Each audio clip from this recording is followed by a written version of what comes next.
প্রণাম। রবি জয়ন্তী উপলক্ষে রবি ঠাকুরকে প্রণাম জানাই। প্রাণের রবি,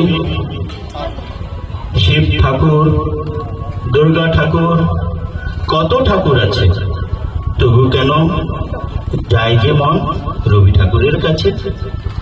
শিব ঠাকুর, দুর্গা ঠাকুর, কত ঠাকুর আছে, তবু কেন যায় যে মন রবি ঠাকুরের কাছে। সবাইকে বলি রোজ আমি, শোনো আমার কথা, রবি ঠাকুরের কবিতা পড়ো, ভুলে যাবে সকল ব্যথা। কোন মন্ত্রের বলে এমন জাদুই শক্তি পেলে, উপভ্রান্ত এই জীবন আমার তোমার ছোঁয়ায় হেসে খেলে চলে। জীবনের প্রতিটি পদে শুধু তুমি থেকো জুড়ে, প্রণাম নিয়োগ প্রাণের রবি, এই ভেবেই রেখো হৃদয়ের বন্ধনে মোড়ে, এই ভেবেই রেখো হৃদয়ের বন্ধনে মোড়ে।